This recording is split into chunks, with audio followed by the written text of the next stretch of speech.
Livro A Pedra Filosofal de Henri T. Lawrence. Volume 3. A Visão Esotérica da Vida. Parte 2. A Fase da Civilização. Emocionalidade no estágio da civilização.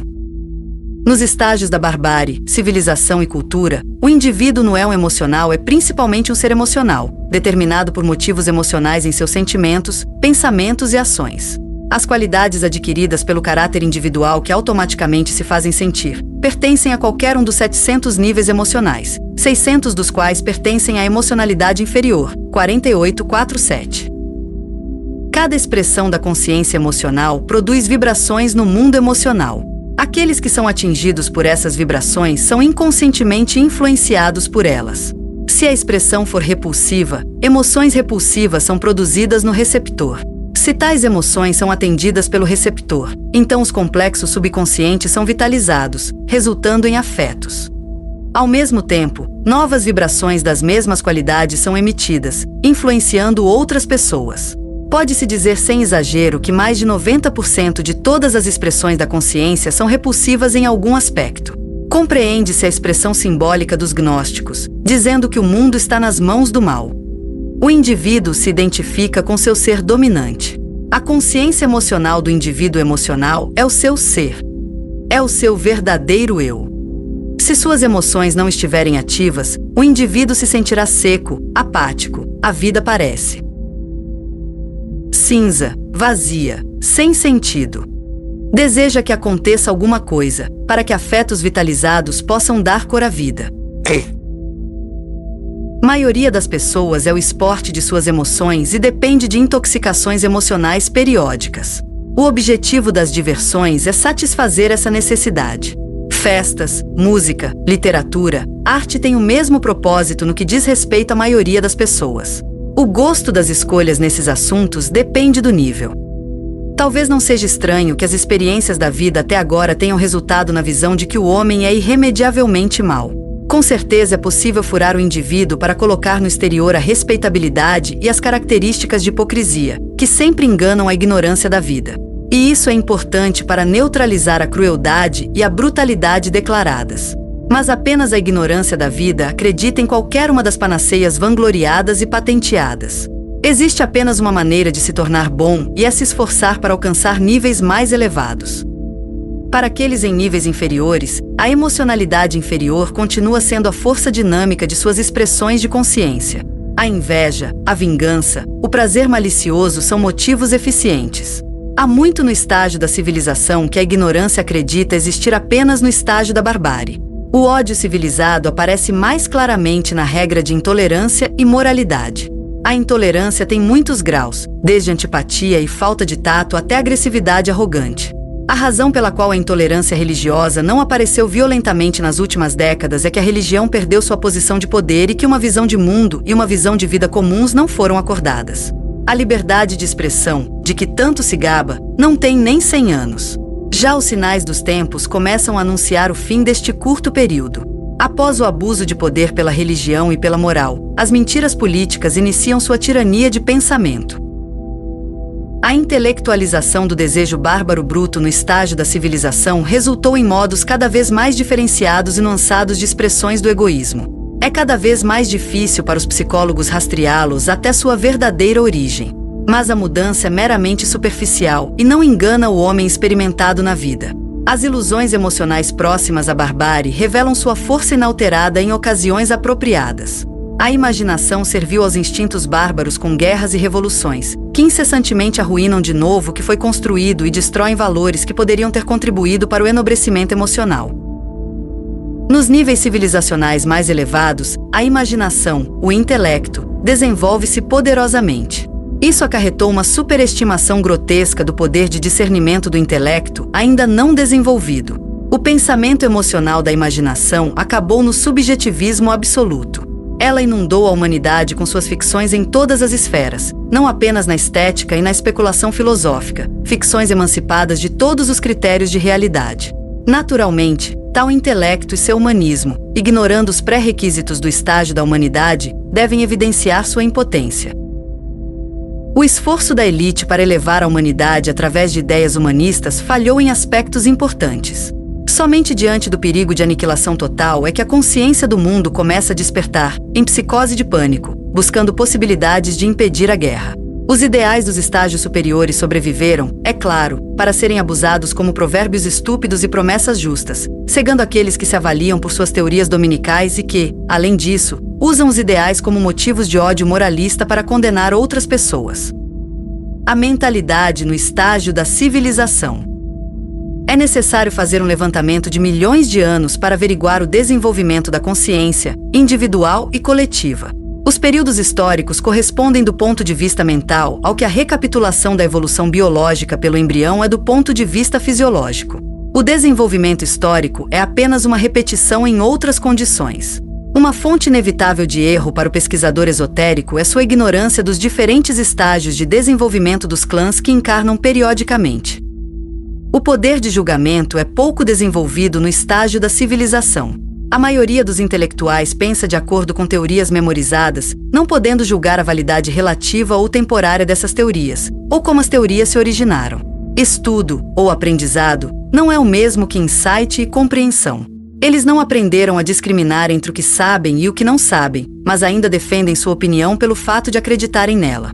A credulidade geral é tão grande que quem não estiver protegido por ficções já profundamente enraizadas ou por interesses egoístas será infalivelmente vítima de qualquer propaganda inteligentemente planejada.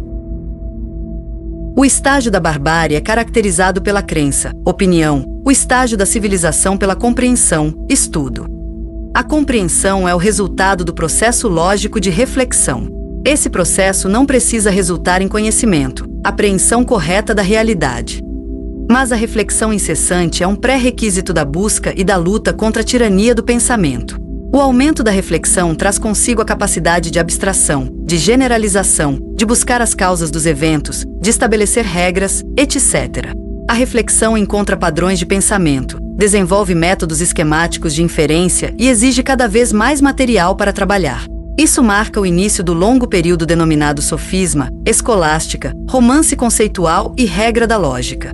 A razão torna-se soberana, decide o que é verdadeiro e falso, constrói sistemas filosóficos e compreende a realidade. O empirismo não fornecia certeza lógica à ignorância e, consequentemente, não tinha realmente uma justificativa. A realidade foi até menosprezada. A matemática demonstrou que o conhecimento absoluto era possível. Eles negligenciaram o fato de que essa construção infalível dos axiomas de espaço e tempo lidava com esses fatos reais. Esses fatos foram concebidos como ficções meramente construídas. Fatos que já existiam e que não serviam foram substituídos por ficções sem contato com algo tão inconfiável quanto a matéria. Se a realidade não concordava com o sistema infalível logicamente construído, então a falha era da realidade material. Muitas pessoas ainda não percebem que a lógica não pode evocar o conhecimento das propriedades qualitativas da matéria. Construtivistas de todos os tipos vivem despreocupadamente no mundo ilusório de suas ficções. Mesmo cientistas ainda cometem o erro de compensar os fatos perdidos com construções. As visões dominantes de mundo e de vida ainda podem ser chamadas de sistemas ficcionais. Descobertas científicas e progresso tecnológico são muitas vezes confundidos com desenvolvimento intelectual, mas os primeiros não têm nada em comum com os últimos. As inúmeras descobertas que a ciência natural e suas ramificações tecnológicas fizeram desde que Galileu uniu a pesquisa natural, apuração dos fatos, experimentação e o método matemático, aumentaram continuamente nosso conhecimento da realidade material física. Gradualmente, a pesquisa nos libertou das ficções e superstições transmitidas por nossos pais, expandiu nosso horizonte e desenvolveu nosso senso de realidade. Mas a capacidade de inferência e compreensão conceitual é a mesma. Não compreendem melhor, embora de forma totalmente diferente, nomeadamente de acordo com o que foi explorado. Uma compreensão cada vez mais profunda da absoluta conformidade com a lei da existência começa a se fazer sentir. Sam. A conformidade com a lei, a pesquisa seria um absurdo total. Eles começam a ver que a ignorância depende da ignorância das leis ou das relações constantes. O bom senso nos fornece conhecimento da realidade material, fatos objetivos infalíveis. Se a razão, sendo subjetividade, apenas elaborasse o conteúdo do sentido, então o aprendizado seria exato. O conteúdo da razão ainda é, no entanto, maioritariamente constituído por ficções. O critério de verdade usado pelo sentido é a realidade. Para os lógicos, a ausência de contradições lógicas é o critério de verdade da razão. Para a maioria das pessoas, a prova da verdade é que a ideia está de acordo com a opinião predominante, que é possível inseri-la em seus sistemas ficcionais. A prova real do conhecimento é a sustentabilidade da hipótese e da teoria na aplicação técnica, e a infalibilidade da previsão por meio do conhecimento de todas as condições de um processo. O conhecimento consiste em fatos colocados em seus contextos causais, lógicos ou históricos desprovidos de ficções. Fatos insuficientes têm o efeito de que a parte é tomada pelo todo. Frequentemente, mesmo as proposições básicas apenas resumem grupos de fatos pertencentes a um grupo ainda maior e desconhecido. As distâncias entre os diferentes níveis do estágio da civilização são pouco maiores do que as do estágio da barbárie, mas é claro que são imperceptíveis à ignorância. Uma raça que pode se entregar a fantasias de igualdade é claro que não está em posição de entender essas questões. Os psicólogos falham em notar qualquer diferença onde uma liderança de desenvolvimento de uma ou duas eras pode ser o fato. Sem suspeitar da importância da experiência latente da vida, avaliam os resultados de testes de princípios condicionados por disposições hereditárias de ancestrais, meio intelectual durante a infância, educação, etc. Os resultados da educação são igualmente ilusórios. Os intelectos discursivos, 47.7, que trabalham laboriosamente podem aprender a técnica da inferência lógica e da formulação matemática. Se, além disso, eles recebem os resultados da pesquisa científica em uma exposição fácil de entender, então a capacidade de imitação intelectual é tudo que é necessário para serem lógicos esplêndidos sem qualquer senso de realidade e falantes loquazes sobre assuntos que não entendem. Pessoas inteligentes que lidam com ideias, 47.5, que mais tarde na vida têm oportunidades de atualizar sua experiência de vida latente, podem se revelar impossíveis na escola, pois sua atividade mental toma outros rumos que não do lento processo do discurso, que procede por meio de raciocínio, dedução e demonstração. Os gênios da memória quase sempre são brilhantes na escola. Além disso, os fatores da lei da colheita impossibilitam qualquer avaliação.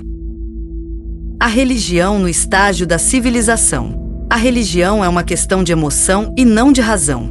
Portanto, pode ser totalmente desprovida de razão. A espiritualidade intangível é um êxtase emocional indiferenciado ou estados de humor. A verdadeira espiritualidade é a essencialidade, 46, fora do alcance do indivíduo no estágio da civilização.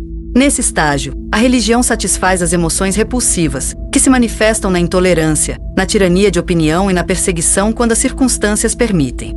A religião cristã é totalmente ignorante em todas as questões de visão de mundo e visão de vida.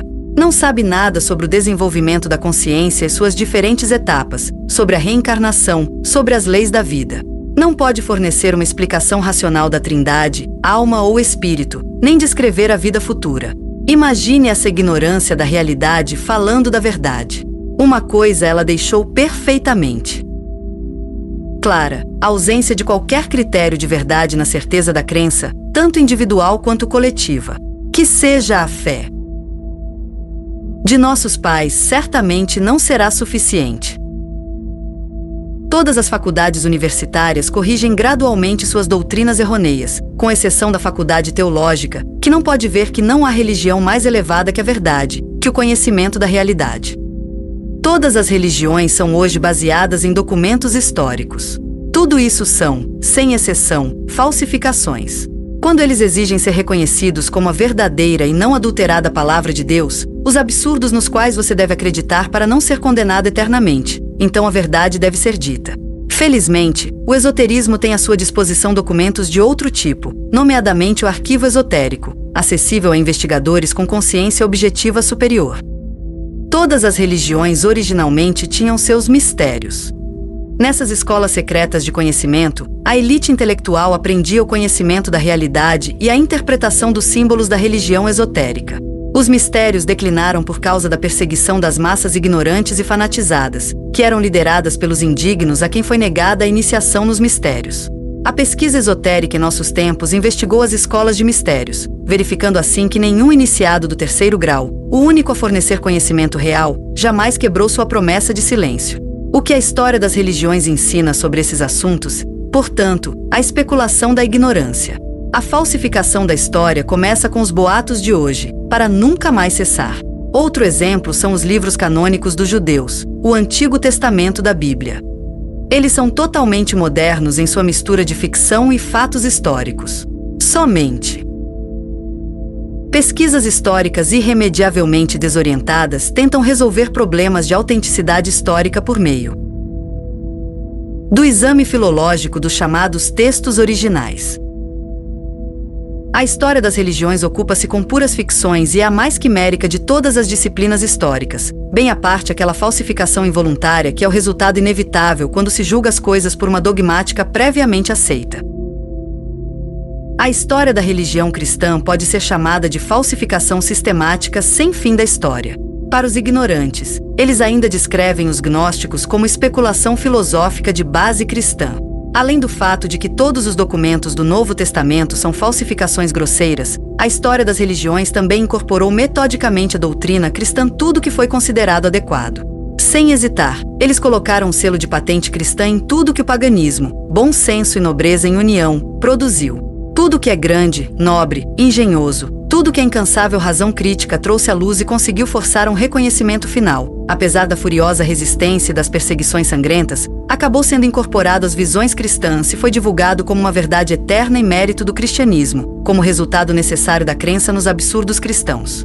Uma história da tirania do pensamento esclareceria a espantosa ignorância da história, os inacreditáveis obstáculos que o cristianismo colocou no caminho da verdade e a terrível intolerância que tentou por todos os meios da barbárie suprimir todas as tentativas de encontrar a verdade. Essa falsificação continua incessantemente. É falsidade quando aqueles que nas universidades se beneficiaram do resultado da dura e infrutífera luta dos gênios humanistas pela tolerância, humanidade, fraternidade, atribuem ao cristianismo mérito dessa iluminação e enobrecimento. A falsificação também aparece no fato de que os pregadores da palavra roubam ideias das pessoas culturais onde quer que tenham uma chance, e as incorporam em seus sermões como sendo visões cristãs. Os chamados historiadores da religião devem meditar nas palavras do pai da Igreja, Agostinho, em Retractationes. A mesma coisa que agora chamamos de religião cristã existiu entre os antigos, e não tem faltado desde os primórdios da raça humana até a vinda de Cristo em carne, momento a partir do qual a verdadeira religião, que já existia, passou a ser chamada de cristã. No estágio da civilização, chega mais longe aquele homem que, abandonando todas as ficções da crença, vive apenas para ajudar e servir sem reivindicações e expectativas. Ao fazer isso, ele desperta a emocionalidade superior para mostrar-lhe o caminho. A religião do egoísta é o auto-engano. A religião cristã é um fenômeno civilizacional típico. Como a filosofia, é um produto da ignorância imaginativa. Foi chamada de seita judaica, o que originalmente não era. Tornou-se uma porque os livros canônicos dos judeus, chamados de Antigo Testamento, foram reunidos com o Novo Testamento para formar uma Bíblia, o livro dos livros. Esta Bíblia foi declarada a palavra de Deus pura e não adulterada. O fato de que o Antigo Testamento, contradizendo o Novo, é também a palavra de Deus, significa que o Antigo é tão infalível quanto o Novo, e que as contradições também são obra de Deus. Você é igualmente piedoso se matar seus inimigos como se os perdoasse. O Antigo Testamento, em todos os aspectos essenciais, contra-atacou diretamente o ensinamento de Jeshua. Mas então aqueles que entendem fazem uma distinção nítida, em contraste com as igrejas cristãs, entre o ensinamento de Jeshua, o Sermão da Montanha, e o cristianismo. Algumas palavras sobre a origem do Antigo Testamento para começar. Os judeus eram uma nação pastoril incivilizada, vivendo até certo ponto através do roubo. Eles tinham um deus tribal, Javé, que exigia sacrifícios sangrentos, observando zelosamente para garantir que nenhum outro deus também recebesse sacrifícios. O cativeiro na Babilônia foi o primeiro contato dos judeus com uma visão de mundo mais racional e com a cultura. Ao retornar ao seu país, eles inventaram seus livros canônicos. Eles aprenderam que os documentos canônicos eram necessários para a autoridade religiosa. A Javé foi dada outros atributos, qualidades com um toque cósmico. Por meio de fatos históricos adquiridos, e em parte, de suas próprias tradições orais, construíram uma história dos judeus. Os escritos de seus profetas eram suas próprias adaptações do que haviam captado de várias fontes durante seu cativeiro. Uma parte Nada insignificante dele era de notável antiguidade, trechos de registros atlantes. O Novo Testamento tem uma origem eclética semelhante. Ao longo da Bíblia existem muitos axiomas e provérbios esotéricos, pérolas em um cenário muito imperfeito. Será uma tarefa de pesquisa futura selecioná-los e dar-lhes uma estrutura mais digna. Os gnósticos eram os assim chamados, os membros de uma sociedade de conhecimento esotérico. Eles foram chamados assim porque possuíam a gnose, o conhecimento da realidade. Esta sociedade tinha lojas no Egito, Arábia, Pérsia, Ásia Menor, etc. Seu tempo real de prosperidade foi no 3º século a.C. Os iniciados pertenciam à elite de seu tempo. Eles foram escritores muito prolíficos e elaboraram símbolos profundos e cuidadosamente selecionados, muitas vezes personificados, muitas vezes descritos como eventos históricos.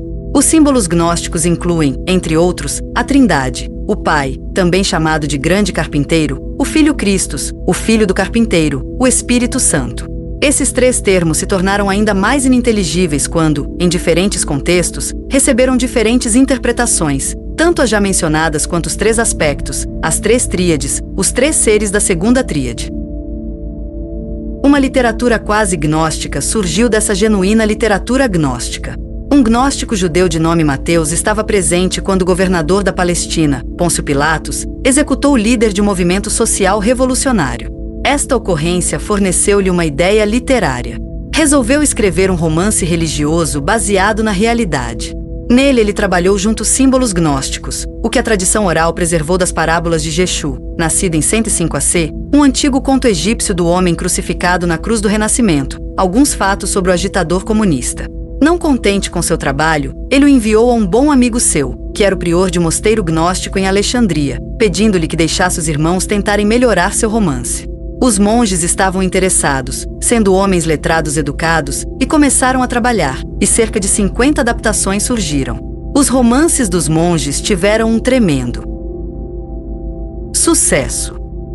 Inúmeras cópias se espalharam em todas as direções e provocaram um movimento religioso de massa, que ganhou terreno rapidamente e recebeu o nome do símbolo gnóstico, Cristos, o Filho de Deus.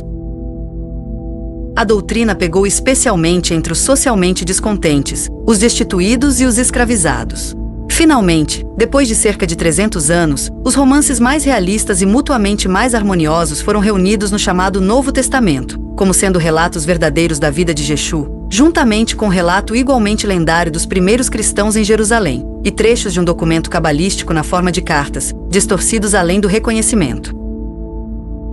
Os doutores gnósticos perceberam com terror o perigo dessa degeneração. Eles tentaram ao máximo dar aos símbolos distorcidos uma interpretação mais racional. Mas as massas ignorantes conseguiram o que precisavam, uma doutrina que pensavam ter compreendido. A ignorância considerou os doutores como supérfluos, para dizer o mínimo, e os expulsou das congregações de acordo com aquele princípio bem conhecido que diz que a maioria sabe tudo melhor. Assim, a doutrina foi estabelecida e continuou sua marcha para a vitória. Os gnósticos foram perseguidos, as genuínas escrituras gnósticas foram sistematicamente destruídas e os gnósticos desapareceram. Isso fez com que o segredo gnóstico permanecesse. O que tem sido divulgado como gnósticos históricos são os relatos confusos dos pais da Igreja. Com a perda dos conhecimentos gnósticos, o cristianismo perdeu seus mistérios, sua base de conhecimento. Os termos gnósticos tornaram-se nomes de ficções. O resultado foi a conhecida e irremediável confusão de ideias. O esforço pela arte no estágio de civilização. A característica do estágio de civilização é o reino do subjetivismo. A razão torna-se soberana e proclama, sem conhecimento da realidade, a ditadura da razão. Sem o conhecimento das leis da vida, porém, a razão é arbitrária. O subjetivismo é aquele princípio de arbitrariedade que deve levar à ilegalidade, à ausência de forma e ao caos. A estética é tão divorciada da realidade, tão desorientada quanto o resto da filosofia. Esse senso de beleza que não é corrompido pelas teorias da arte, vê a degeneração da arte em nossos tempos como apenas mais uma confirmação do axioma esotérico, que diz que os pré-requisitos para entender a essência da arte existem apenas no estágio da cultura. Tudo na natureza seria perfeito na forma se a tendência dos átomos fosse atrativa em vez de repulsiva. A tendência repulsiva é sempre um erro quanto à lei da unidade. Geralmente também acarreta erros em relação à lei da liberdade por violação do direito igual de todos. A consequência inevitável disso é que a beleza, assim como todos os outros benefícios da vida, está sob a lei da colheita. A beleza é uma prova de boa colheita. Deformidade é má colheita. A má colheita pode ter inúmeras causas. As mais óbvias são abuso do talento formativo, inveja da beleza alheia, abuso da própria beleza, destruição da beleza alheia. Aqueles que propositadamente distorcem a realidade e cultivam a feiura em detrimento da beleza, aqueles que se deleitam com coisas repugnantes, terão seus desejos atendidos de acordo com a lei da liberdade. Quão comum é a semeadura da feiura pode ser vista pela raridade da beleza. E quase sempre há alguma falha, alguma imperfeição, mesmo naquilo que é bonito. A forma é o modo de existência da matéria. Assim, a forma é aquilo que é geral, aquilo que determina. O objetivo da arte é nos mostrar a forma perfeita, tal como deveria ter sido se nenhum outro fator além da beleza tivesse contribuído. Os poucos gênios artísticos genuínos, que surgiram ao longo dos séculos, trabalharam na perfeição da arte. Esses eternos buscadores se esforçaram instintivamente para expressar a beleza que apreenderam nas formas da natureza, sustentados pela certeza de que algum dia seu objetivo será alcançado e a essência da arte será revelada. Os gênios foram mal interpretados por seus contemporâneos. Todos os trapalhões vivem desse fato. Mas os gênios ainda são incompreendidos e assim permanecerão no estágio da civilização. Se fossem compreendidos, os artistas e doutores em arte do gênero moderno seriam fenômenos impossíveis. Que os gênios sejam tolerados se deve ao fato de que, ao longo dos séculos, gênios culturais e humanistas em outras esferas estabeleceram a grandeza dos gênios artísticos de forma tão sólida que os doutores em arte são compelidos a guardar para si mesmos sua incapacidade de apreciação. Para não se tornarem ainda mais ridículos. Ao elogiar o que é inferior, porém, demonstram sua incompetência. Os chamados especialistas em arte têm suas teorias artísticas pelas quais julgam tudo. Mas quem tenta aprender a arte por conceitos nunca entende a arte. Eles tentam compreender o incompreensível. Toda a arte deve ser experimentada. A arte visual deve ser aprendida pela observação contemplativa. Os gênios não tinham mestres para ensiná-los. Eles tiveram muitas encarnações de trabalho duro e esforços frustrados por trás deles. Eles tinham uma apreensão latente autoadquirida, de modo que instintivamente conseguiam tudo sem esforço. Modelos de estudo de talentos. Eles observam os artifícios individuais dos gênios, o que atrai os gênios, e assimilam isso por reflexão. O resultado é arte reflexiva, ecletismo, quando não imitação ou maneirismo. A arte produzida pela compreensão nunca se eleva acima do nível do artesanato. Os trapalhões modernos na profissão carecem do talento mais elementar para copiar. Eles podem arruinar até mesmo o que a natureza aperfeiçoou. Ignorando as imensas dificuldades técnicas, eles pensam que são deuses que criam arbitrariamente como bem entendem. Sua arte é atividade sem objetivo, brincadeira, caprichos, aberrações. Ao deformar as belas formas da natureza, eles arruinam todo o senso de beleza da forma. Ao adorar a feiura, a grosseria, a informe, as expressões mais baixas da vida, eles seguem o esforço invejoso democrático de aniquilar tudo que se eleva acima da vulgaridade. A forma é desprezada, a cor é precisamente o que a arbitrariedade e a incompetência usam. Nos objetos da natureza, a cor varia com a luz e a sombra. Mas quando a cor se torna a coisa principal e a forma de importância secundária, temos uma paródia da arte. A pintura moderna é a autoafirmação da ignorância, da incompetência, da arbitrariedade, da presunção. Chamá-la de bárbaro seria depreciar o senso de beleza de forma e cor dos povos selvagens, evidente em seu artesanato. Quando as nações caminham para a ruína, a feiura aparece em sua arte. Muito antes do início da guerra, eu a via nos museus de arte e a ouvia nas salas de concerto e nos teatros. O eminente esoterista profetizou muito corretamente. Quando uma época mundial se aproxima do fim, os destruidores da forma aparecem e os vândalos arruinam a aquisição da cultura. A aspiração da arte em nosso tempo é destrutiva e contraria intencionalmente o desenvolvimento, além de deixar claro que também na arte a arbitrariedade do subjetivismo leva à dissolução e ao caos. Sofistas desorientadores de repente aparecem em todos os campos como cogumelos do chão e pregam a sabedoria do dia com a aparência de especialistas. Essas autoridades entendem tudo que é impuro, feio, falso, errado. Eles nomeiam gênios trapalhões e charlatães. Eles confundem o discernimento do gosto nas pessoas sempre. Incertas, elogiando o que é inferior e desviando a atenção do que é genuíno. O simples fato de se criarem doutores. Em literatura, arte e música é típico de nossos tempos. Como se a arte e a compreensão da arte pudessem ser ensinadas. O talento formativo é substituído por excessos oratórios. Um doutor em música certamente poderia ler uma centena de artigos sobre o contraponto de Jingle Bells. Parece querer enfatizar que a arte é uma estupidez. Já dizia Goethe: forma, artista, não fale. A literatura torna-se arte pelo cultivo da emotividade superior. Poesia, romance, drama, são belos quando o gênio formou seus personagens. A arte pode enobrecer. Também pode, em um grau terrível, aumentar a estupidez, a grosseria, a feiura. A literatura moderna trabalha freneticamente para destruir tudo que é sublime, nobre, belo. Assassinatos e horrores de todos os tipos são descritos com revelações sádicas em todos os detalhes repugnantes. Tipos primitivos são retratados como se não existissem outros. Tipos mais nobres estão aparentemente além da experiência dos autores. A obra é chamada de não tendenciosa quando sua intenção é mascarada. Como se os tipos de cenários e acontecimentos não fossem muitas vezes escolhidos com a intenção do ódio de despertar a inveja, o ridículo ou o desprezo de classes sociais inteiras. Particularmente repugnantes são os escritos escandalosos e a pilhagem intelectual de gênios falecidos pelos doutores em literatura. Os primeiros certamente pagaram um alto preço por seus gênios. A difamação e a calúnia do boato durante sua vida os seguem para o outro mundo. Também as hienas da posteridade devem se fartar disso.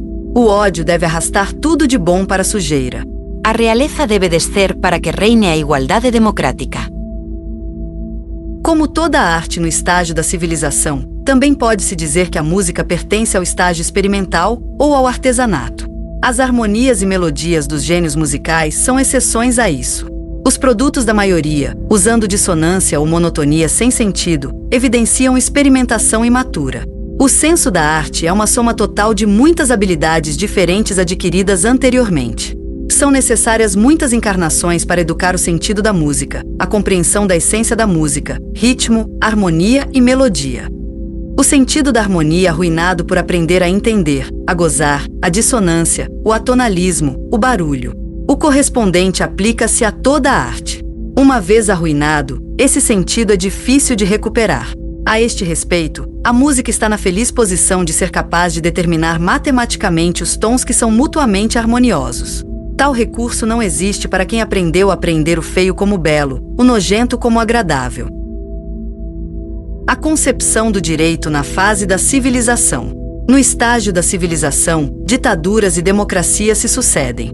As contínuas mudanças sociais devem-se ao fato de que o intelecto humano é incapaz de resolver os problemas sociais de forma permanente, que os homens carecem de vontade de unidade, que os homens nunca se contentam com suas condições, que sempre culpam a sociedade por suas próprias deficiências, que o social a inveja cria o descontentamento eterno, que a ignorância sempre acredita que a sociedade pode elevar o padrão de vida de todos sem mais delongas, que demagogos sedentos de poder sempre conseguem fazer os crédulos acreditarem em suas falsas promessas de paraíso. Os ditadores acreditam que as pessoas se deixarão escravizar indefinidamente. Os democratas acreditam na igualdade de todos, que a educação pode abolir as desigualdades da natureza. Os anarquistas acreditam que os homens são anjos corrompidos por serem criados para levar uma vida ordeira, etc., que se o Estado e as leis forem abolidos, então o homem será perfeito.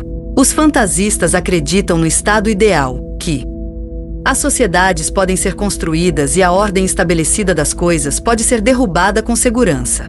Todos são crentes, e com crença você pode provar tudo. O espírito público, base da concepção do direito e da solidez da sociedade, desenvolve-se lentamente a partir de condições permanentes e prescrições sociais inalteradas. Se estes forem alterados arbitrariamente, então o espírito público é dissolvido e, com ele, a confiança na santidade da lei, portanto, a obediência à lei. Esses valores indispensáveis podem ser preservados realizando mudanças sociais em uma política de longo prazo, de modo que a perspectiva social tenha amadurecido para as reformas e a geração tenha tempo para se preparar para a adaptação, que de outra forma causa sofrimento desnecessário a muitas pessoas. O espírito público também é destruído pela tentativa de basear a sociedade no princípio da inveja, ou concedendo direitos sem deveres, dando às pessoas benefícios sociais que não correspondem à sua contribuição para a sociedade, dando lugar a exigências ilegítimas daqueles que são eternamente descontentes. De acordo com a lei da colheita, sempre deve haver algumas pessoas que estão em melhor situação do que outras, pois já conquistaram esse direito. Se eles falham em usar seus benefícios de acordo com a lei da unidade, o resultado é uma má semeadura. A concepção do certo se desenvolve lentamente, passo a passo.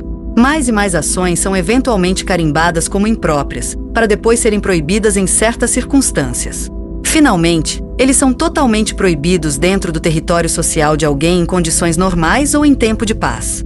Atrocidades, assassinatos, saques, em tempo de guerra, são considerados apropriados e legítimos. A guerra e a revolução ainda não foram proibidas, pois os estados ainda se preparam para a guerra e as minorias sociais podem se preparar abertamente para a subversão social violenta.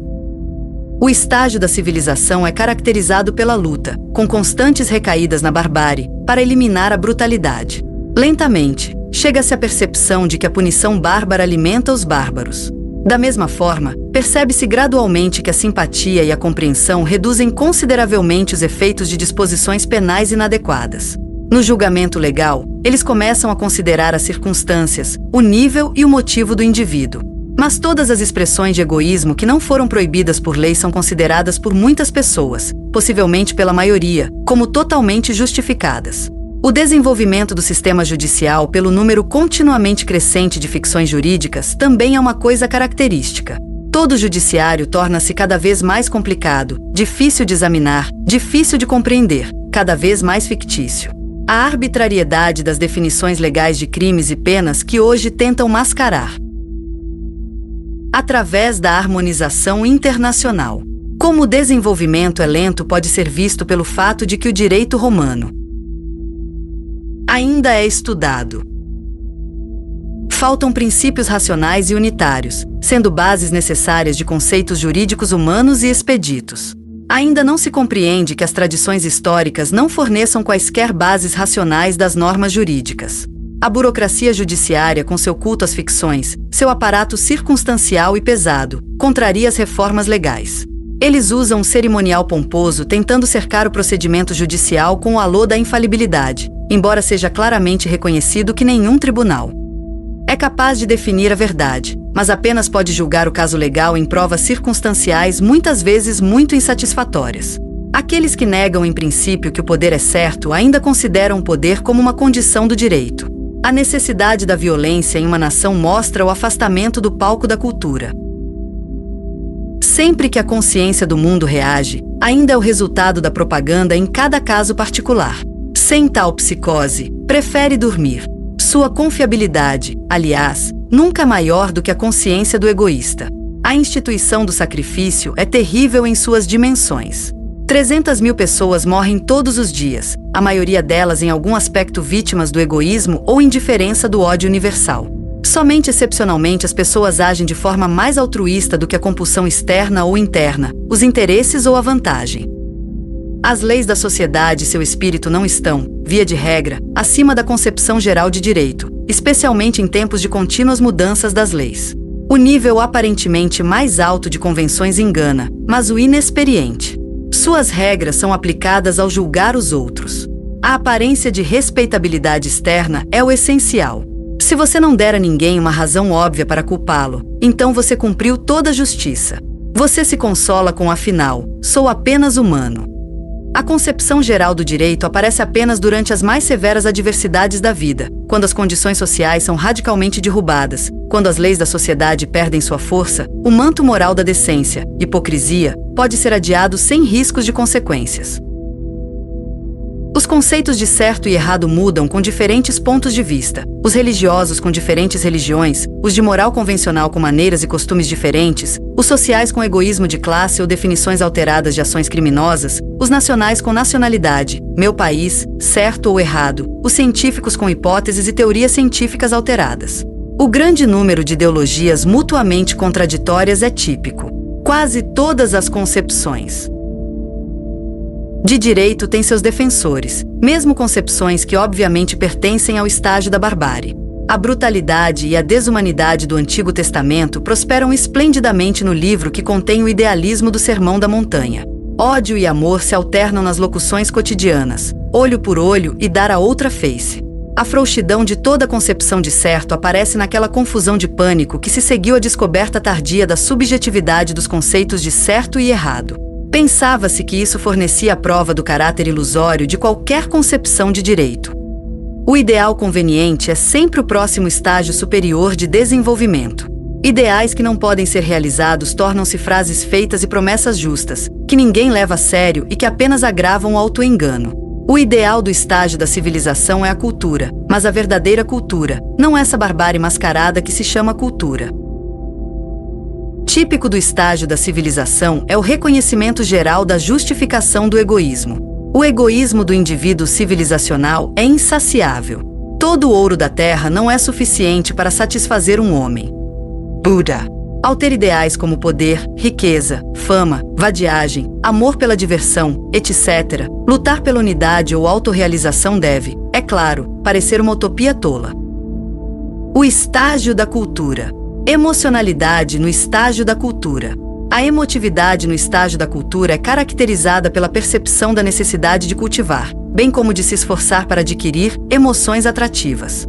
O ódio universal só pode ser superado fazendo com que admiração, afeição, compaixão e outras emoções nobres determinem nossa visão das pessoas. Aqueles que já atingiram esse estágio pertencem à elite da humanidade. O estágio da cultura é o objetivo daqueles que estão no estágio da civilização. Sempre há casos excepcionais, pois o ritmo de desenvolvimento é individual. Muitas pessoas seriam capazes de alcançar níveis mais altos com relativa rapidez. Pessoas que nunca tentam por ignorância, ou são impedidas pelas teorias da ignorância, que são hostis à vida, de ver o caminho que devem trilhar. Muitas pessoas no estágio da barbárie, cujos caracteres individuais da tendência atraente tornam mais fácil obter uma fixidez de propósito unidirecionada, claro que obtém sucesso em seus esforços. Todo desenvolvimento é resultado de trabalho e fadiga, voluntário ou involuntário, e níveis mais altos não são alcançados apenas por meio de teorias, adágios, boas resoluções e padrões de comportamento assumidos. Tais aparências sempre enganam os ignorantes da vida. Pior ainda é que o indivíduo se ilude com elas. O egoísmo implica uma tendência incurável para julgar seu caráter esplêndido de nobres sentimentos que você teve ou boas resoluções que você fez. O motivo é falsificado sempre que as emoções que determinam a ação devem ser influenciadas pela reflexão ou persuasão. As emoções da qualidade correspondente foram adquiridas quando se fazem sentir irrefletidamente, automaticamente, espontaneamente, incondicionalmente. A autocegueira é também o entusiasmo ardente que resulta daquela influência mútua que surge quando você está junto com outras pessoas. Então todos se sentem nobres e capazes de realizações. Tudo parece óbvio e natural. Quando a intoxicação é substituída pela rotina monótona e cansativa da vida cotidiana, as boas resoluções estão tão longe de sua realização quanto sempre. No entanto, a memória de quão nobre você era é mantida, de modo que a coisa está resolvida. Você não suspeita do fato de que, por meio da psicose, você subiu temporariamente cerca de 200 níveis. Níveis mais elevados são alcançados através da ativação obstinada da consciência superior, através da capacidade adquirida de perceber e produzir vibrações em tipos moleculares superiores e através do cultivo contínuo desta capacidade até que ela se torne automática. O homem cultural ainda é um ser emocional. No entanto, não mais a emocionalidade inferior, mas a superior, é a força dinâmica de seu pensamento e ação. As vibrações dentro dos dois tipos moleculares mais baixos, 48,6,7, desapareceram por falta dos interesses pertinentes, expressando o egoísmo mais grosseiro.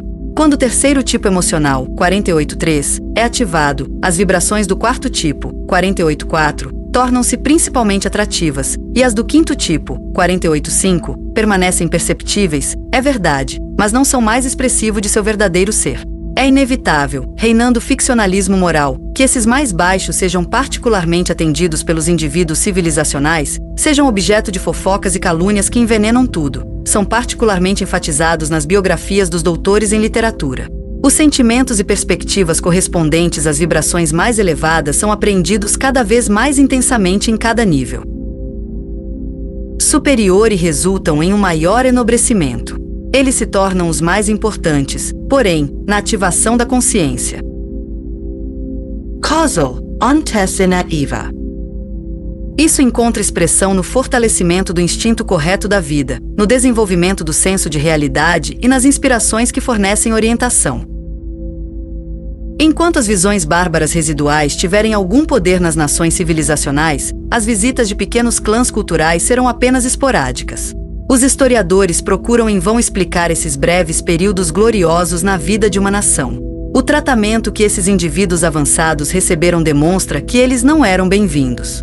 Quando uma minoria considerável atinge o estágio de cultura, torna-se possível que mais e mais clãs culturais se reúnam em uma nação, que por isso merecerá o nome de nação cultural.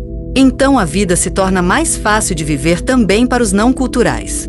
Aqueles que buscam autorrealização não precisam mais usar a maior parte de seus poderes para neutralizar as inúmeras influências de tipos inferiores e sugestões inúteis. A luta pela existência chega ao fim. Onde a luta não há cultura, os avanços tecnológicos são os maiores que podem. Os indivíduos culturais sentem sua solidariedade e consideram como sua missão na vida ajudar e não atrapalhar uns aos outros. A atitude de servir a vida torna-se instintiva e espontânea. O cálculo egoísta substituído pelo desejo de ajudar onde ajuda é necessária, sem exigências, reservas ou expectativas. Ao trabalhar para o bem-estar de todos e o mal de ninguém, o indivíduo cresce além de suas limitações pessoais. A condição natural da solidariedade grupal não existe até então. O coletivo, em estágios inferiores dificultando e contrariando o desenvolvimento do indivíduo, facilita-o subsequentemente em um grau inimaginável. A alegria universal da vida substitui aquela ansiedade, depressão, agonia, que paralisaram a coragem da vida. Até os animais desistem do medo e buscam refúgio espontaneamente no homem. A mentalidade na fase da cultura. Na fase da civilização, a razão toma por realidade o mundo fictício de sua própria subjetividade. Essa atitude realista é gradualmente forçada a ceder à medida que os fatos da experiência entram em oposição direta a todas as ficções das visões tradicionais.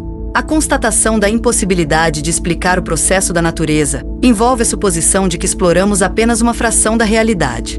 É bastante natural que, após os excessos metafísicos da ignorância, cada vez mais pessoas se recusem a ter qualquer relação com essa especulação estéril e com qualquer coisa que esteja fora do alcance da experiência do indivíduo normal. Mas mesmo que o alcance da consciência do sentido seja ampliado para incluir os tipos moleculares etéricos físicos, a ciência logo determinará os limites da pesquisa possível. Nem a razão se contentará a longo prazo com um ponto de vista positivista agnóstico antimetafísico. É esta atitude que impede os cientistas de examinar se o esoterismo é sustentável. Além disso, tudo o que é novo e desconhecido é rejeitado por aqueles que já incorporaram aos complexos uma concepção laboriosamente adquirida. Verdades radicalmente novas nunca encontram graça na geração adulta. Os filósofos do iluminismo defendiam a visão de que se a humanidade pudesse aprender suas opiniões, então todos seriam instantaneamente elevados ao nível da humanidade. Hoje em dia rimos dessa incrível ignorância da vida. Só o esoterismo, porém, explica o tamanho desse erro.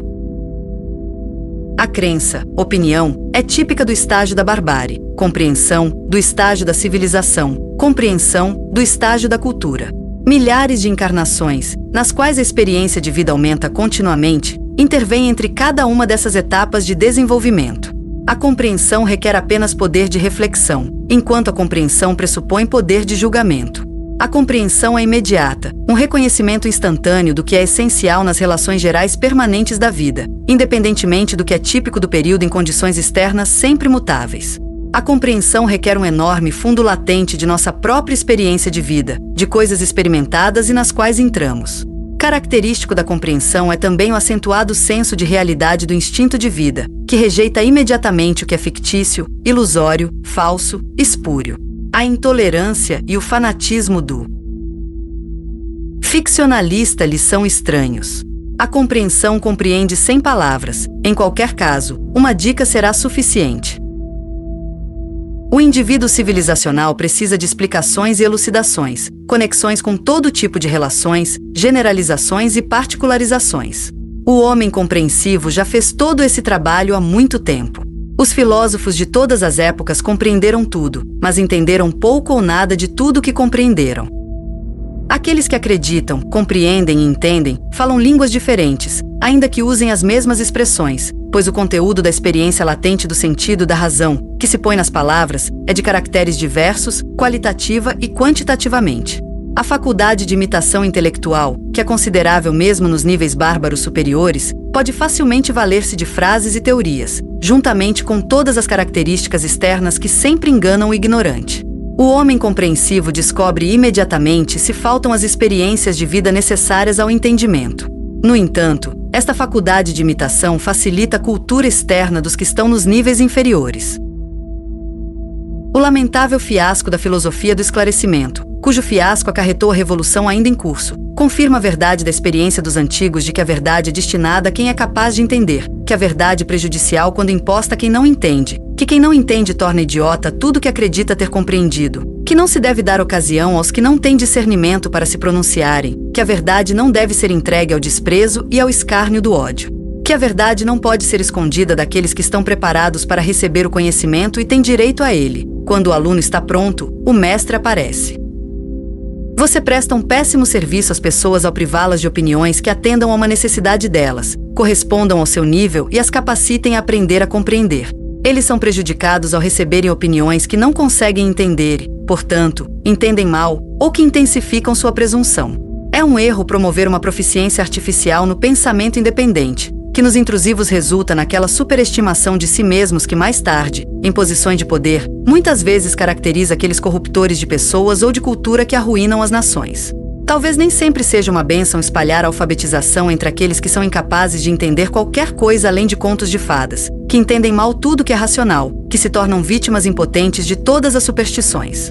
Schiller expressou o perigo de trazer aos eternamente cegos a tocha de luz celestial, que não os ilumina, mas pode apenas incendiar e reduzir a cinza cidades e nações. Mesmo nos níveis civilizacionais, o conhecimento muitas vezes aumenta o poder do ódio. A alfabetização gera uma fé presunçosa no poder de julgamento do indivíduo, fé que beira a idiotice. Quão completamente injustificada é a confiança do indivíduo em seu julgamento pode ser visto pela observação de Bacon, que nas escolas de filósofos os adeptos aprendem a acreditar. Se eles tivessem alguma vez entendido, então a filosofia, pelo menos a que tivemos até agora, teria sido desmascarada há muito tempo. Quem realmente compreende descobre os erros de pensamento dos pensadores. As verdades esotéricas pertencem a sociedades exclusivas de indivíduos que demonstraram compreender, nas quais os indivíduos culturais podem se encontrar e não devem viver naquela solidão cultural que resulta da impossibilidade de se fazerem entender e que até agora tem sido destino de todos os buscadores sérios. Esoterismo não é para aqueles que se contentam com suas opiniões, que não almejam visões verdadeiramente racionais, ou que são incapazes de julgar a justificação do conhecimento esotérico, pelo menos como uma hipótese de trabalho. O Avatar vem sempre para seu povo, uma pequena elite que é capaz de entendê-lo. No estágio da cultura, o homem começa a merecer seu nome de ser racional. Até então, seu intelecto foi facilmente idiotizado por todos os tipos de ficções e ilusões. Os homens culturais também são influenciados pela emotividade. Mas essa influência é na direção da unidade. Eles entendem cada vez mais claramente que a visão de vida deve conter e fornecer todos os ideais que a razão é capaz de aprender, que o enobrecimento emocional é mais importante do que a capacidade de fazer construções mentais, que a cultura emocional por si só torna impossível para a barbárie sempre existente tentar suas revoluções sem fim. Eles se tornam cada vez mais conscientes da estúpida influência e brutalização dos chamados produtos culturais da civilização na literatura, arte e música. Os poucos que até agora atingiram os níveis culturais foram compelidos a formar sua visão de mundo e visão de vida por si mesmos, sem a base mais ampla de julgamento e o conteúdo mais vasto que é o resultado de um cultivo geral de todas as esferas humanas. É claro que eles devem criticar as opiniões do dia por uma questão de princípio. O homem cultural não tem opiniões. Ele se familiariza com as ficções dominantes na maioria dos campos de importância geral. Ele segue todas as chamadas atividades culturais, estando profundamente atento às ilusões da barbárie mascarada, a fim de poder ajudar os buscadores, acompanhar o desenvolvimento geral, obter material de ideias para atividade mental e análise. Mas ele não acredita em nada. Livro A Pedra Filosofal, de Henry T. Lawrence. Volume 3. A Visão Esotérica da Vida. Parte 2. A Fase da Civilização. Emocionalidade. Ideias para atividade mental e análise. Mas ele não acredita em nada. Ele não se compromete com pontos de vista temporários forçados pelas circunstâncias. Ele não recruta nenhum partidário da opinião, que engana a si mesmo e aos outros com seus pontos de vista memorizados. De vez em quando, ele faz um balanço de seu estoque de ideias, descartando as ficções que se infiltraram sem que ele percebesse. Ele fornece ao seu subconsciente nada além de fatos e recebe sua recompensa na forma de ideias cada vez mais realistas. À medida que seu superconsciente é ativado, suas ideias ficam cada vez mais disponíveis. Quanto mais deles ele experimenta, maior é sua confiança na experiência de vida até então inacessível que existe em seu superconsciente. Religião no estágio da cultura. O indivíduo normal é incapaz de formar sua visão de mundo e de vida por si mesmo. O indivíduo é, portanto, dependente da autoridade. É importante que esta autoridade em questões de visão de vida permaneça inabalável. Deve ser impossível para qualquer crítica legítima encontrar pontos de ataque. Deve ser impossível para qualquer autoridade contradizer qualquer outra em aspectos importantes. A religião não deve proclamar verdades que conflitem com os resultados da pesquisa científica. A tarefa da religião é enobrecer a emoção, neutralizar o ódio, confortar os aflitos, acalmar os ansiosos, dar coragem de enfrentar a vida aos que temem, certeza aos que duvidam que precisam de certeza, confiança na vida aos tímidos, apoiar aqueles que cambaleiam, fornecer ideais atraentes e realizáveis. Religião é emoção. Espiritualidade é a soma total de todos os sentimentos nobres pertencentes à emocionalidade superior, como admiração, afeto, simpatia, respeito, veneração, devoção, adoração. Eles são expressões do esforço de atração pela unidade da vida. A religião, portanto, é particularmente adequada para os devotos. Mas também homens e mulheres de ação precisam da emoção como força motriz. No estágio emocional, a ação é ditada pela emoção, decorrendo necessariamente da emoção quando ela se torna suficientemente ativada.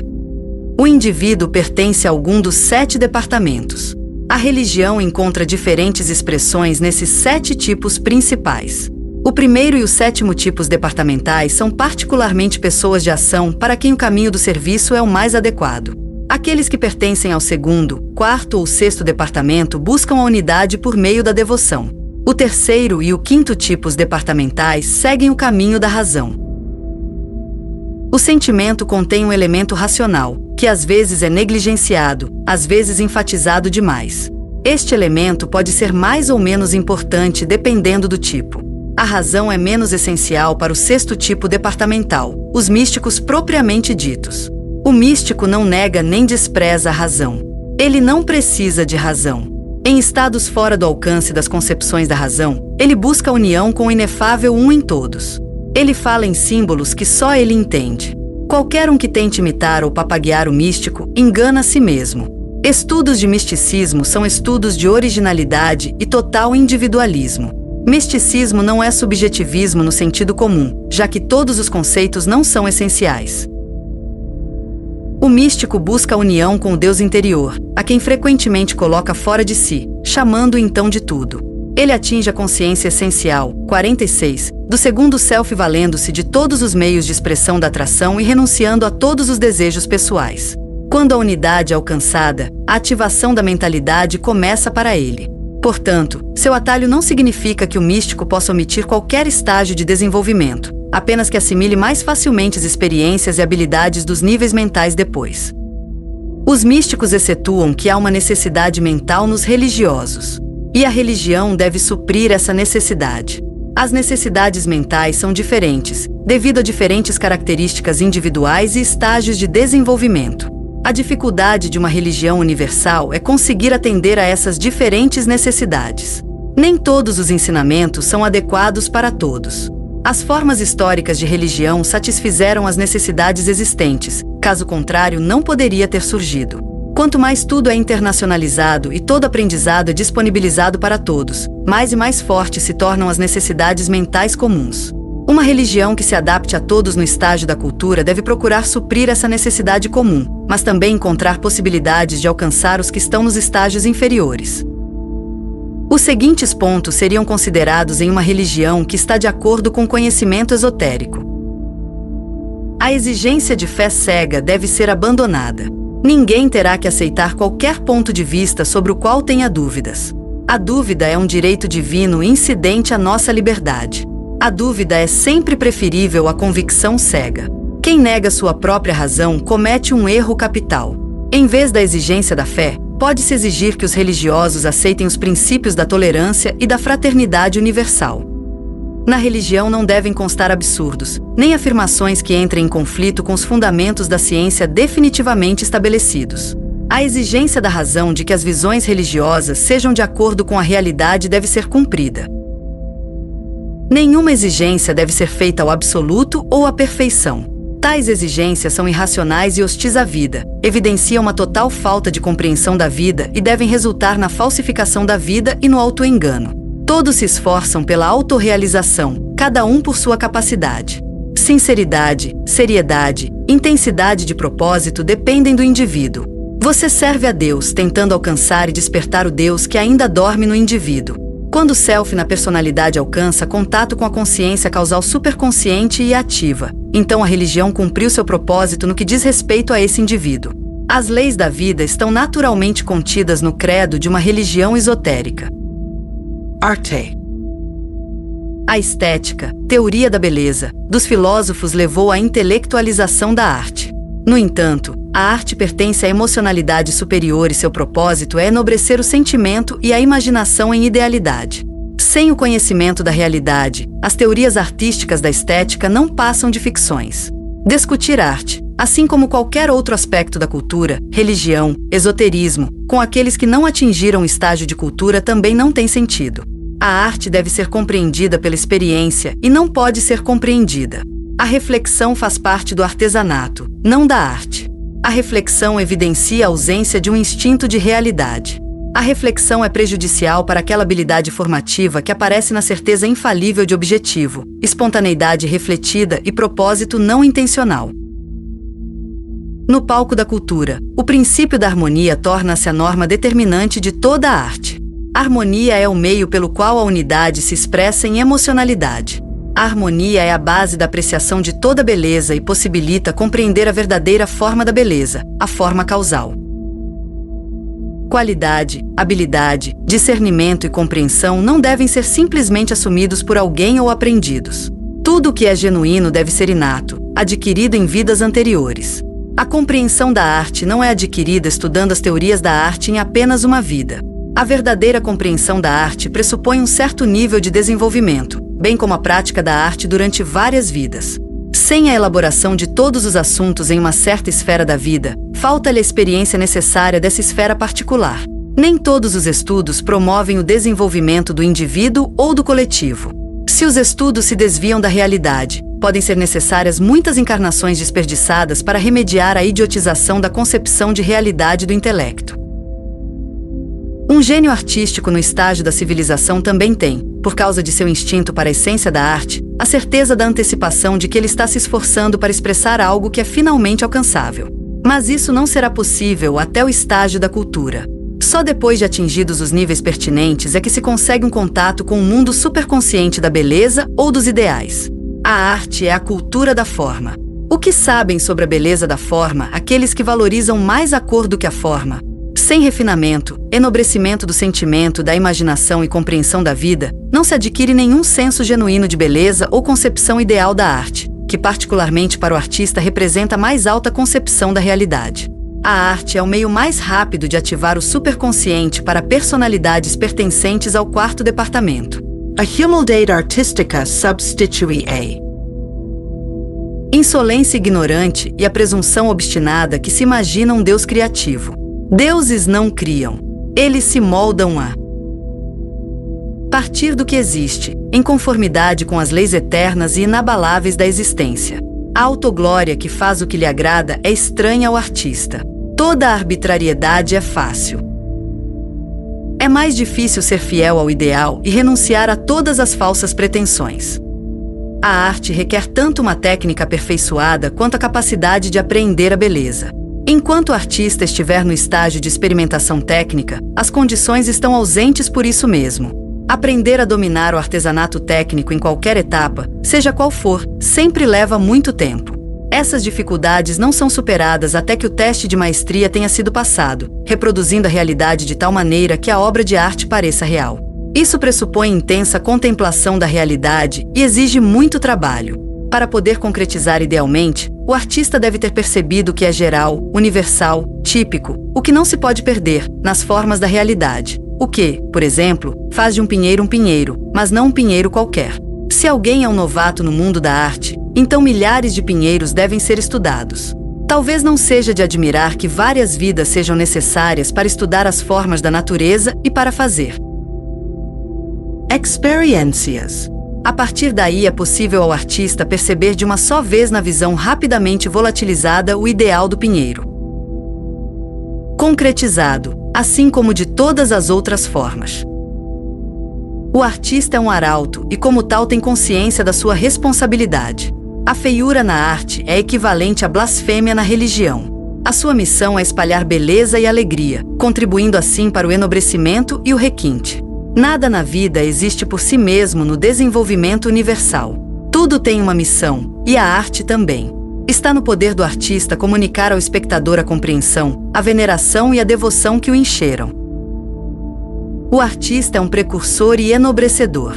Ele enobrece as formas imperfeitas da realidade física, confere às formas físicas sua perfeição original de forma e as torna o que deveriam ter sido.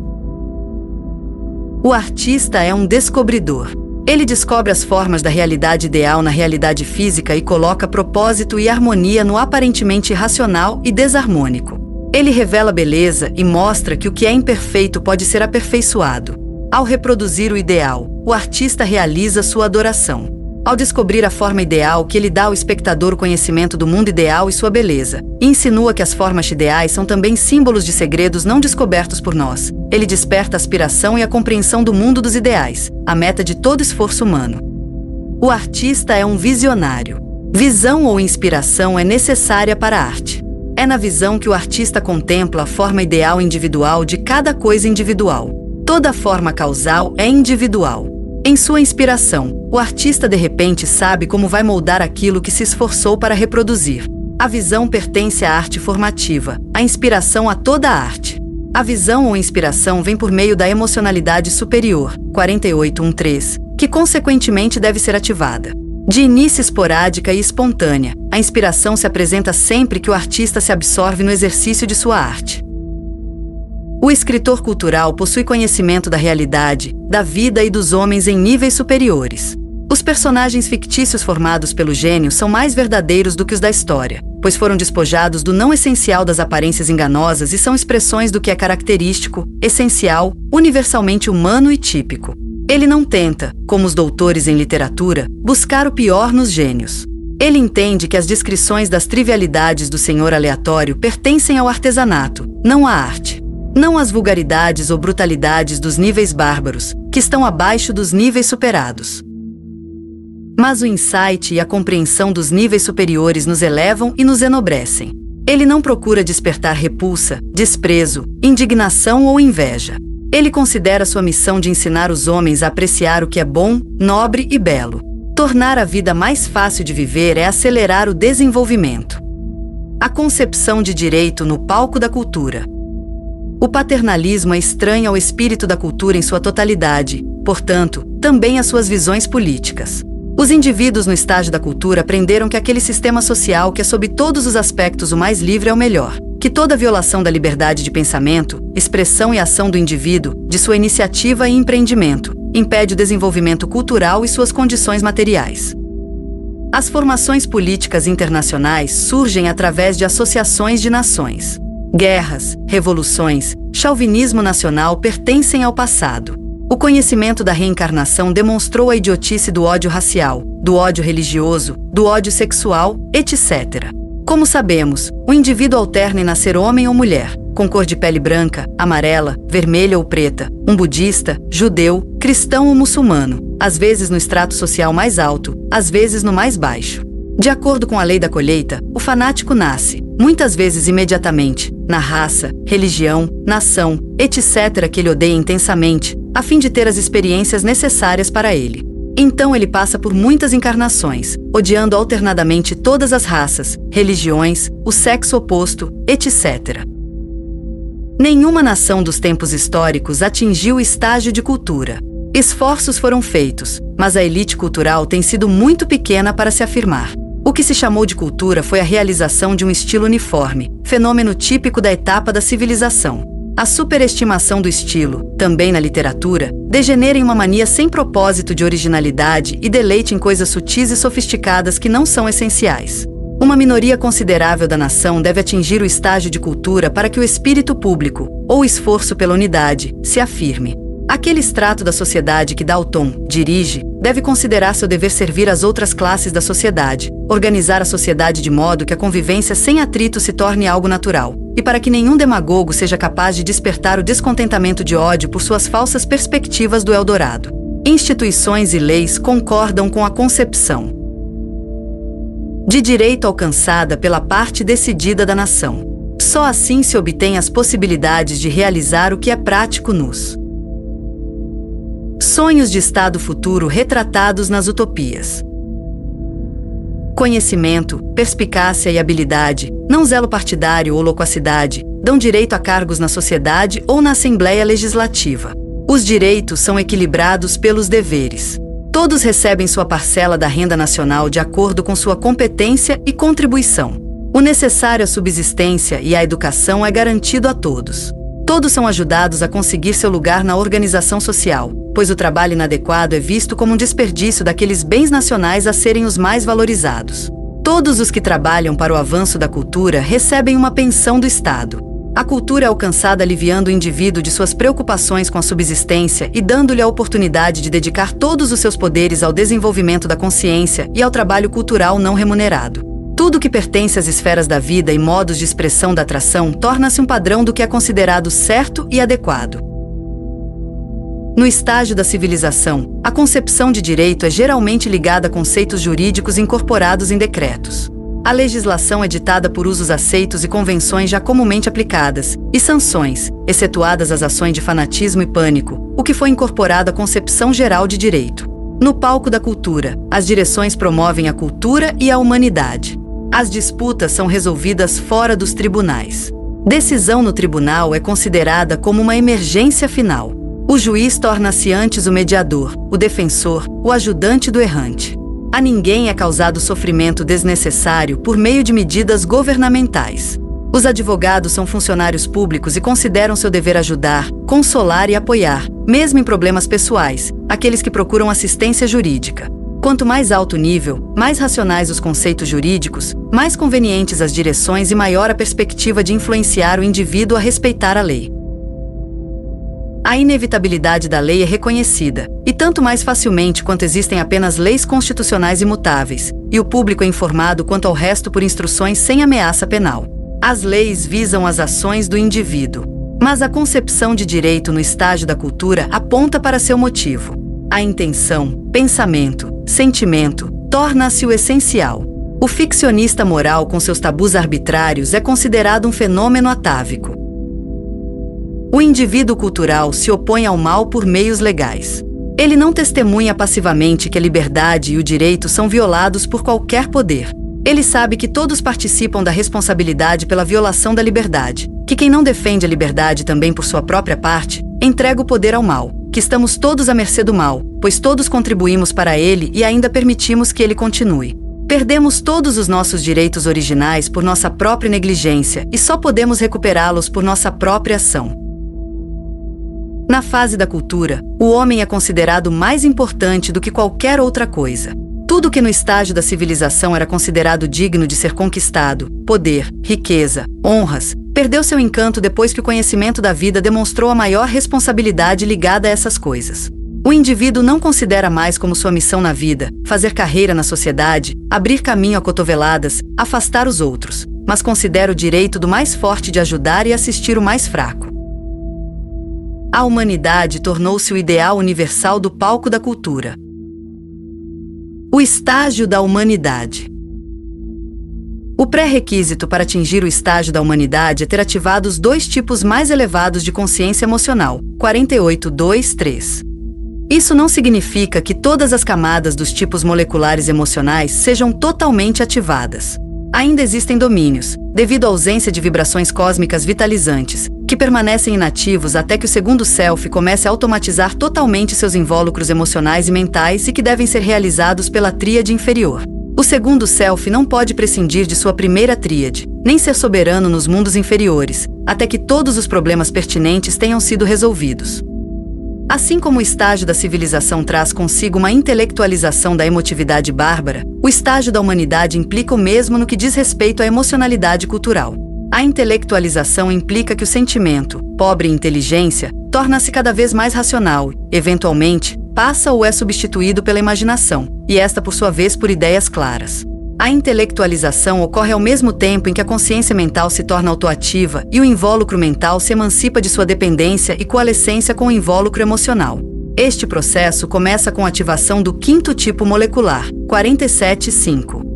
Quando as camadas superiores desta matéria são ativadas, também o invólucro mental pode ajudar a ativar o invólucro causal. Até então, a contribuição do mental para isso se restringia aos fracos impulsos produzidos no final da existência da personalidade.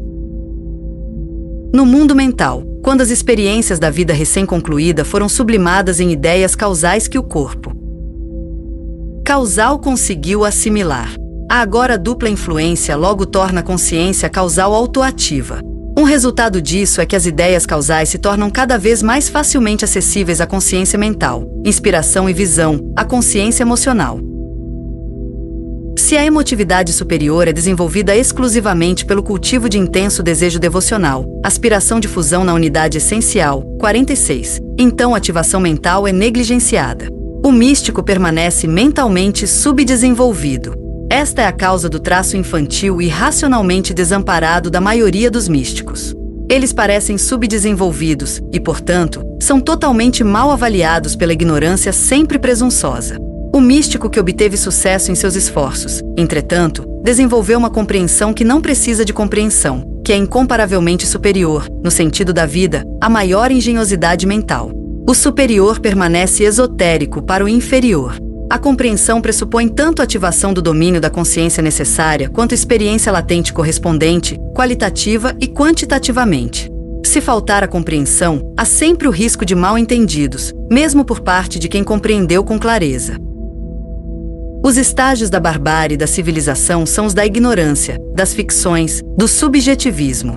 Com o advento da ciência natural, o sentido começou a prevalecer sobre a razão arbitrária. E com isso o fundamento da cultura é lançado. No estágio da humanidade, são ativados os dois tipos superiores de consciência mental, 47.4.5, que no estágio da civilização faziam parte do superconsciente. Com isso o homem começa a merecer seu nome de ser racional. A sua experiência de vida latente, adquirida em milhares de encarnações, acaba por se fazer sentir. O pensamento mental superior, 47.5, é adquirido em parte pela pesquisa, em parte pela ativação meditativa do superconsciente. A pesquisa, a averiguação dos fatos e as leis da realidade material, formulando axiomas e proposições básicas, desenvolve o senso de realidade, com ele, o poder de ver com mais clareza a fictícia da mentalidade inferior. No estágio da humanidade, a consciência causal sistematiza as ideias recebidas para orientação subjetiva e estuda sua causalidade objetivamente. Durante esse processo de orientação, o ser causal tem pouco tempo para a personalidade, a menos que seus problemas sejam importantes para o conhecimento da realidade. Com a ativação da consciência mental mais elevada, intuição mental, 47.4, segue-se uma influência mútua. O mental supre o causal com suas experiências elaboradas, e as ideias do causal são concretizadas em ideias mentais. As nações humanistas se realizam quando os indivíduos são servidores e ninguém se sente senhor. Quando todos servem a algo superior, algo acima de si mesmos, algo para vários, para muitos, para todos juntos, cada um de acordo com sua visão e habilidade, então é obtida aquela harmonia de viver juntos que pode ser chamada de humanidade. O indivíduo sabe que existe para a comunidade e a comunidade para o indivíduo. Os sistemas sociais são adequados ao seu propósito. A legislação mostra a compreensão. A aplicação da lei é ditada pela boa vontade e pelo desejo de ajudar. Ninguém precisa defender seu direito contra as autoridades. Proteger os direitos do indivíduo é um dever oficial evidente. A ideia de fraternidade, no estágio da civilização, é uma locução justa, torna-se autoevidente e realizada. Essa irmandade que se limita a raça, credo, sexo, etc., não é universal e faz parte das ilusões do egoísmo. A humanidade forma uma unidade, fato que se manifesta na responsabilidade de todos por todos. O humanista sempre travou uma luta incessante pelas ideias nunca realizadas de dignidade humana, tolerância e direito a uma visão autoadquirida. Ele sabe que a religião genuína é o caminho do sentimento para a unidade, como o verdadeiro humanismo é o caminho da razão para o mesmo objetivo. Ele faz o que pode para ensinar à humanidade uma visão de mundo e uma visão de vida livre de todos os dogmas e cientificamente aceitáveis. Mas ele também sabe que os sistemas ficcionais dominantes só podem ser mudados gradualmente. Claro que é ainda mais difícil superar todas as expressões de ódio mascarado. A tolerância do humanista não. É a da indiferença. Ele não deseja que os outros compartilhem de suas opiniões. Quanto maior o nível e maior o conhecimento exato, maiores as diferenças dos modos subjetivos de expressão do caráter individual. Ele ajuda cada um a adquirir suas próprias visões por si mesmo e a ver à sua maneira tudo que faz parte da mera subjetividade. Ele sabe que os ideais são incompatíveis com a compulsão externa ou interna.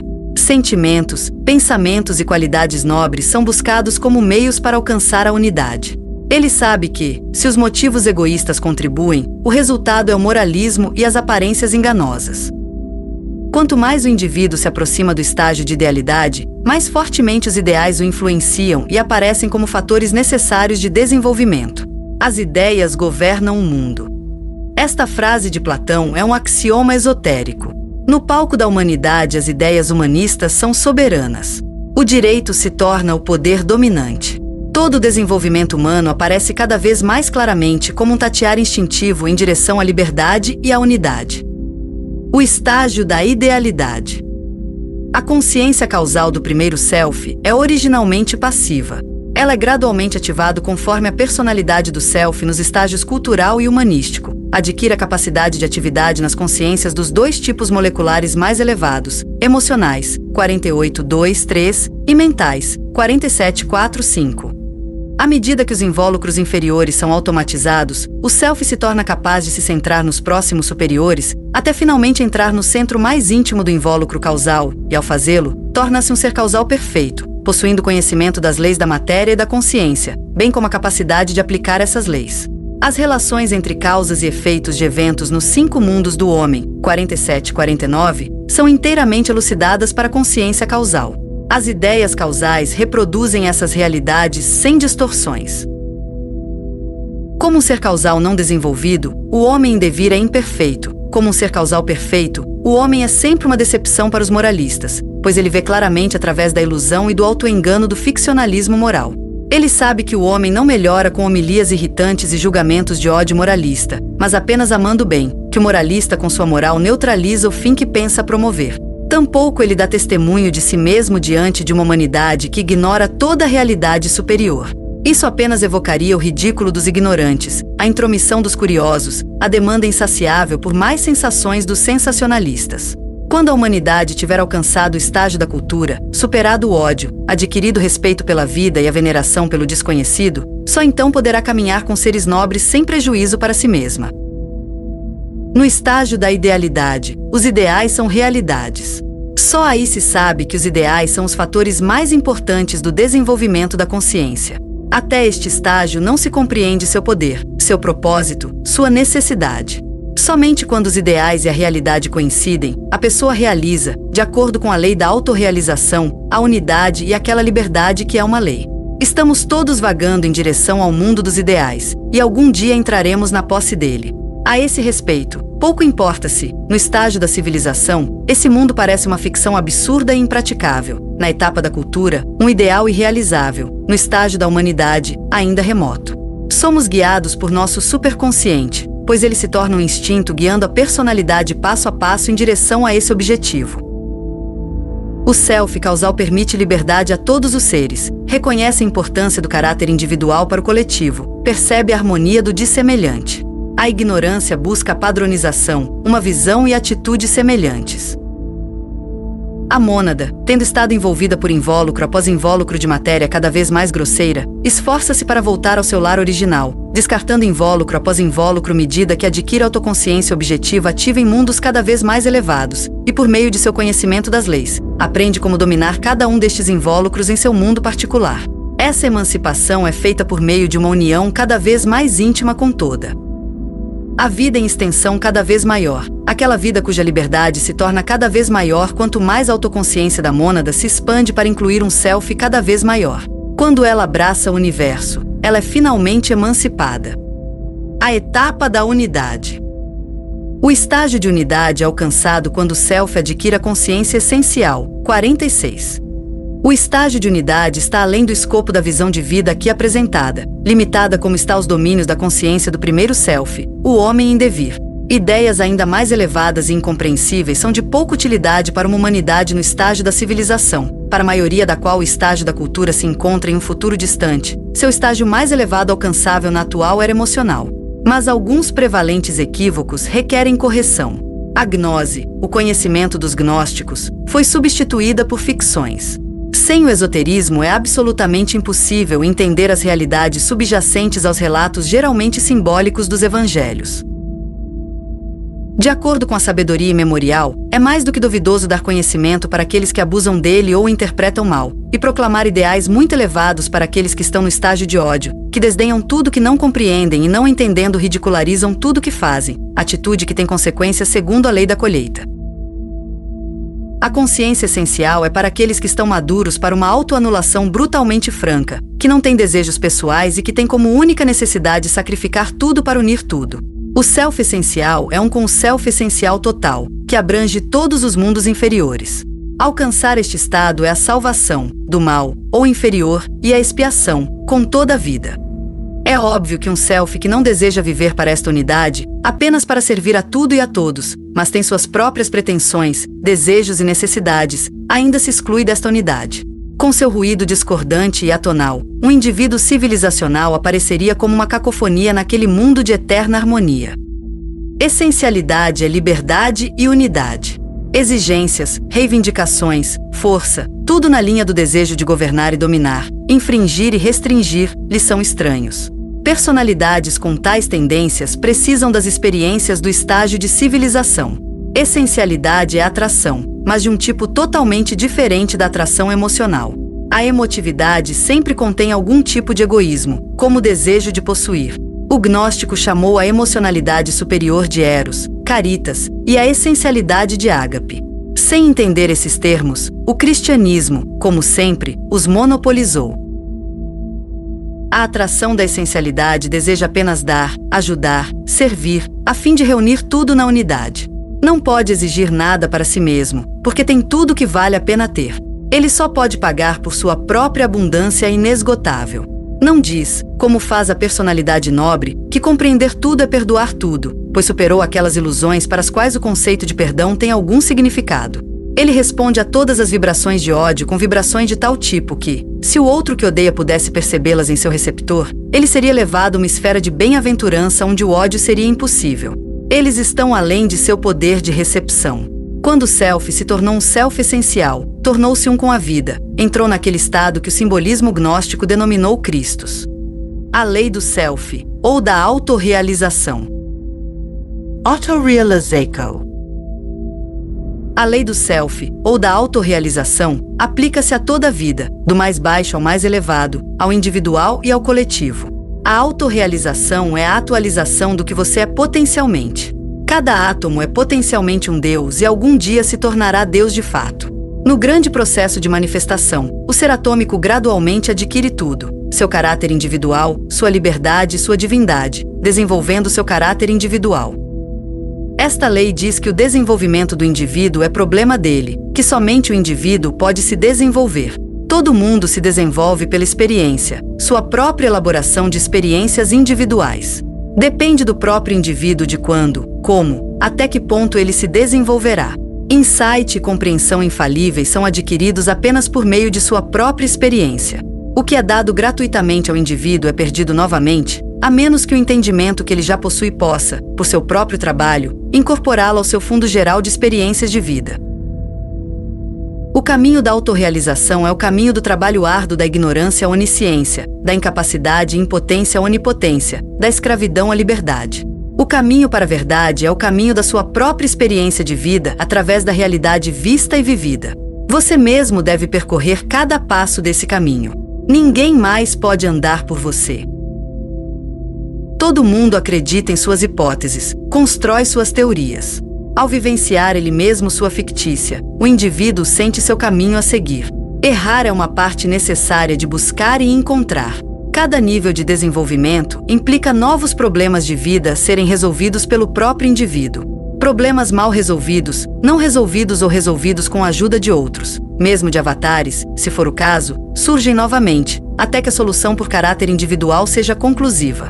O que no problema é conveniente para o indivíduo é encontrado apenas pelo caráter individual. Claro, isso nunca deve impedir o enriquecimento intelectual por meio da troca de diferentes experiências de vida e formas de ver as coisas. Mas forçar a opinião de alguém sobre os outros é sem sentido ou prejudicial. As verdades da vida do indivíduo são autoevidentes para ele com seu caráter individual ou em seu nível. Ensinar as pessoas a compreender todos os ideais muito elevados ou praticar um certo padrão de comportamento é fácil. Mas o caráter não é mudado dessa maneira. O que é ensinado a você, tudo o que você compreende, mas não tem experiência de vida para entender, permanece estranho ao seu ser e muitas vezes se transforma em algo hostil à vida em seu subconsciente. É facilmente transformado no autoengano que existe no culto das aparências ou na hipocrisia consciente, geralmente ambos.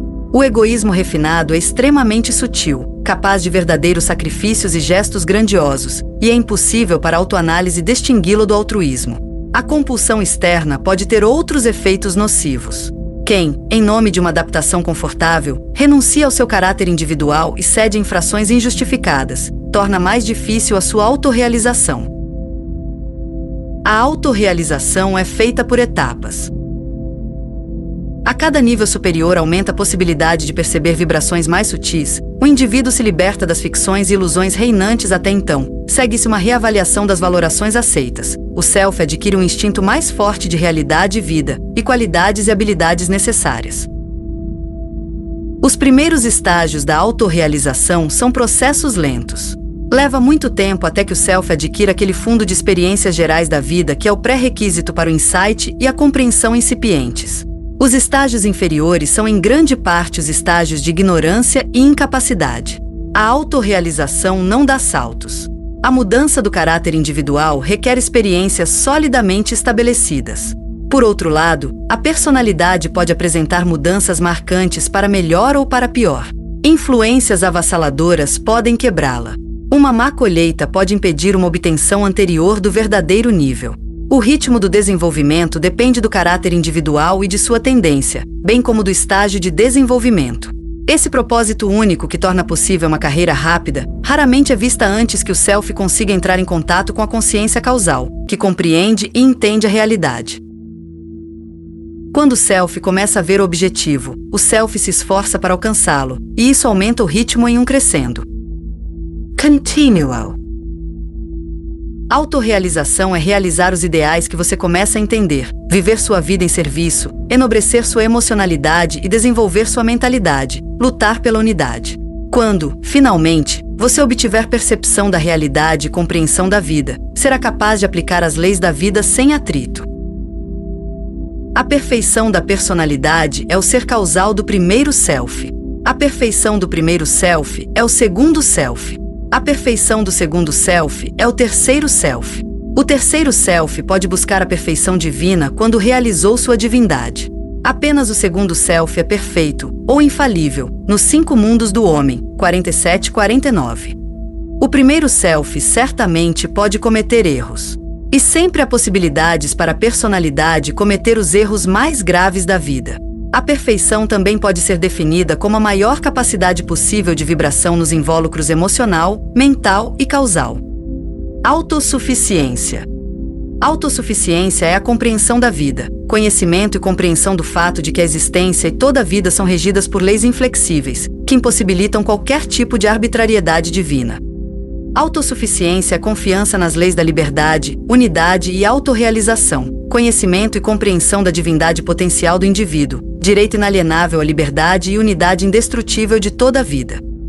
A autoconfiança é a confiança no inconsciente do indivíduo como fonte de toda a sua luz, de toda a sua orientação. Todos os poderes da vida estão sob seu comando.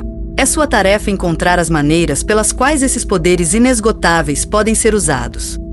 A autoconfiança é o fator primordial do desenvolvimento, a base da autodeterminação e da autorrealização, uma condição daquele propósito unidirecionada que implica uma perseverança inabalável e eficiência no esforço em direção à meta. A autossuficiência não é algo que você simplesmente assume.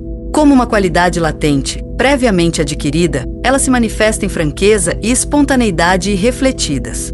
Se não for inato, deve ser adquirido através do insight, ser elaborado em uma questão de força de vontade, usando pensamento e sentimento.